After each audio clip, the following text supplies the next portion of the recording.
Alamin naman natin ito, laman din ng balita ang assessment ng Philippine Coast Guard hinggil sa damages ng marine environment sa Rozul Reef at Escoda Shoal sa West Philippine Sea.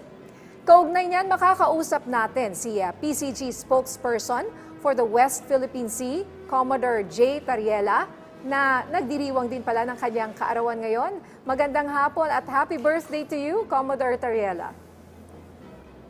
Thank you, Ms. Nina. Magandang tanghali sa iyo, Yusek Edu. Okay, sir, sa inyo pong monitoring at assessment dyan sa Rozul Reef at Escoda Shoal, maaari niyo po bang ilarawan sa amin kung gaano po kalawak ang nasira dyan sa naturang bahura? Well, yung initial assessment ng Philippine Coast Guard, with the video that we presented yesterday, at isinapubliko namin, makikita natin na ang buong vicinity ng Escoda Shoal at ng Rozul Reef ay talagang totally dead na yung corals. Ang sabi ko nga dun sa press statement namin, minimal or no signs of life na talaga tayong makikita dito. But ang isang pinaka-puzzling dito on the part of the Philippine Coast Guard is that kung ang China, as we allege them, na nag-harvest ng coral dito sa areas na to, what is puzzling is that sa Escoda Shoal, yung mga nilinis at prinases na nilang corals ay idinump nila ulit. So yan, makikita natin sa video, yung sa right side, ito yung nilinis na prinash na corals. So it doesn't explain kung bakit nila hinarvest and then idinump nila ulit. So ano po ang ginawa kaya nila sa mga kinuha nilang yan? May nagsabi na ginagawa raw nilang mga bagay or trinkets or jewelry or what. So binebenta sa isang lugar dyan sa China. Ano po ang sa tingin yung ginawa nila sa ating mga coral reef? Well, Ms. Nina, that's another possibility. The reason why they are harvesting corals, it's because yun nga, ginagamit nilang palamuti sa bahay nila, nilalagay nila sa jewelry nila. But as I said, kung nag-harvest sila and then sa Escoda Shoal ay nag-dump din ulit sila ng coral, it doesn't answer the question, bakit nila hinarvest and then at the same time, ibinagsak uli nila sa karagatan? Parang nananadya ba, Commodore? Ano ba yon? Gusto lang sirain?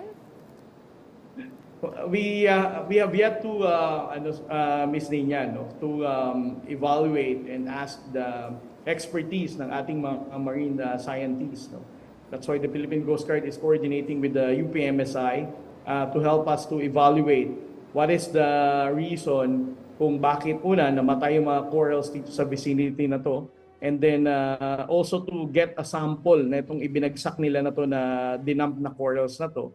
At bakit pumuti na to ng sobra-sobra at ano ang objective, bakit nila ibinagsak uli ito dito sa Escoda Shoal. Commodore, alam naman natin gaano ka-sensitive itong issue na ito, especially when it comes to diplomatic relations natin. So, tanong na marami, Commodore, may ebidensya po ba tayo para masabi na Chinese maritime militia nga ang dahilan nitong pagkasira ng marine environment ng Rozul Reef at Escoda Shoal? Just like with the statement of the Armed Forces of the Philippines Western Command, Yusek Edu, we don't have any clear proof to directly pinpoint the Chinese maritime militia na sila ang may mga activities na to na nakasira ng coral reefs natin. But what is certain is that from August 9 to September 11, dito sa area na to, minonitor natin ang Chinese maritime militia vessels. They were there in that particular area. And then right after they left, that's the time we conducted underwater survey. So parang sa mga nakaraang linggo na nagdaan, kayo lang naman na nandito, nung pinuntahan natin, nasira na. So that is circumstantial. But again, we still don't have enough direct evidence to directly pinpoint ang Chinese maritime militia. But some are saying that they might their presence might be one of the contributing factor bakit nasira yung mga corals na yan.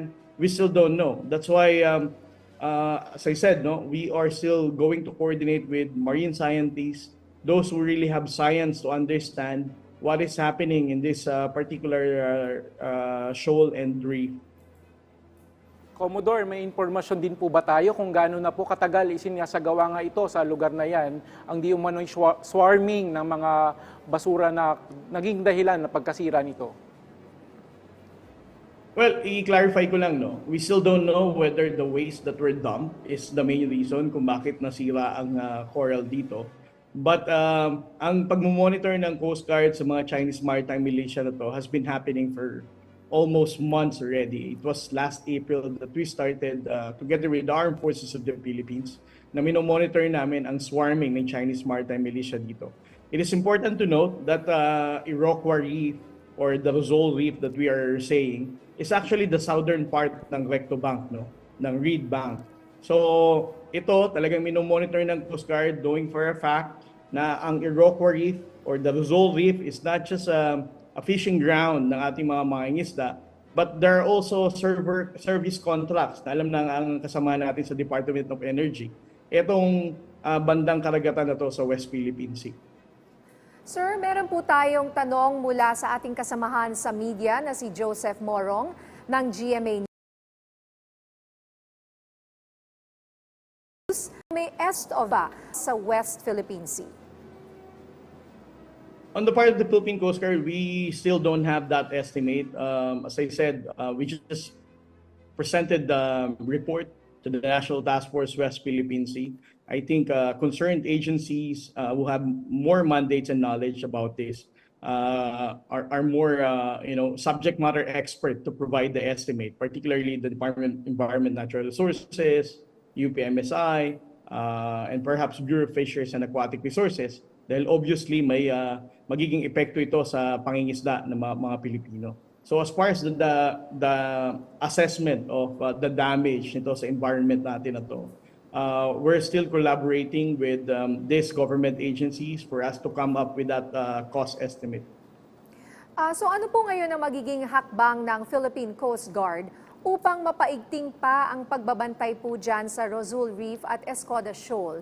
At ano po ang magiging aksyon ng pamahalaan sa mga nagawang mga damages na ito?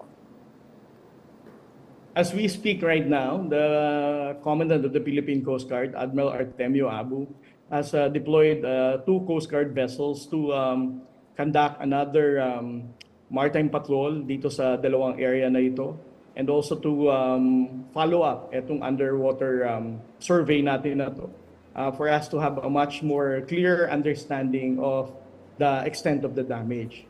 Second, regarding your question, what are we going to do to evaluate itong damages na to, and yung mga steps natin na gagawin para panagutin kung sino man ang mapapanagot natin. For the Philippine Coast Guard, we submitted a report to the National Task Force West Philippine Sea. And of course, the Department of Justice, the Department of Foreign Affairs are part of this task force. So whatever legal and diplomatic actions that are needed, I know for a fact na itong mga ehensya natin na ito ay gagawin ng maayos ng kanilang responsibilidad ukol dito sa insidenteng ito. Commodore, reaksyon nyo naman po sa naging pahayag ni Senator Francis Tolentino na may mas malalim pang ginagawa o plano ang China dito sa Rozul Reef bukod sa pagkuha ng corals at pagdurog nito.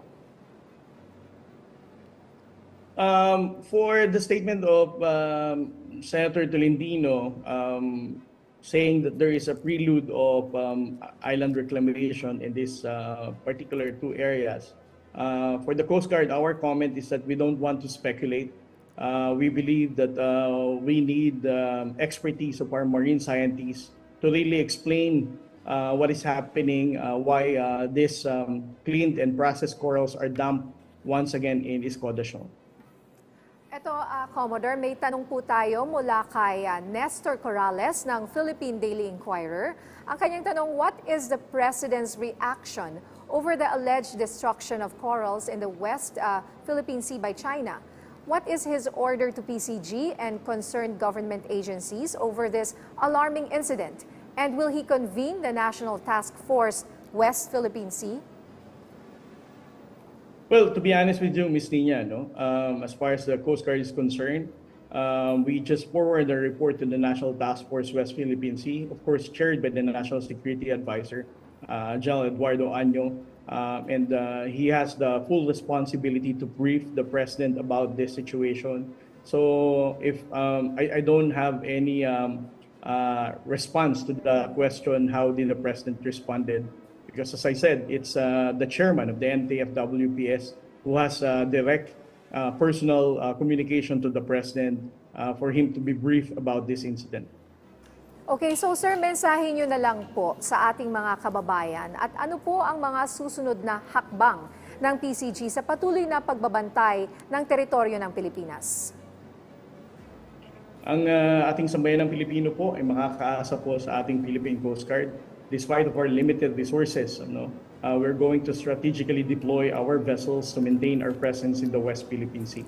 Kaagapay po ng Philippine Coast Guard, ang Armed Forces of the Philippines, dalawa po kaming ahensya na nagtutulungan para mapanatili po ang ating sovereignty and sovereign rights and effectively have a presence for maritime jurisdiction dito sa West Philippine Sea. Kaugnayan naman po sa ganitong mga insidente na nangangailangan ng kolaborasyon sa ibang ahensya, ang Philippine Coast Guard po sa pamumuno po ng ating komandante na si Admiral Artemio Abu ay nakiki-collaborate, nakiki-cooperate po sa ating relevant government agencies, sa Department of Foreign Affairs, DNR, Department of Justice, and of course the Department of National Defense to have a much more whole-of-nation approach to understand and to prepare for whatever situation is about to unfold, as we try to evaluate kung ano ang nangyayari dito sa dalawang area na to sa West Philippine Sea. Atin pong nakapanayam si Commodore J. Tariela, ang tagapagsalita ng Philippine Coast Guard for the West Philippine Sea. Maraming salamat po, Commodore. Maraming salamat po, sir.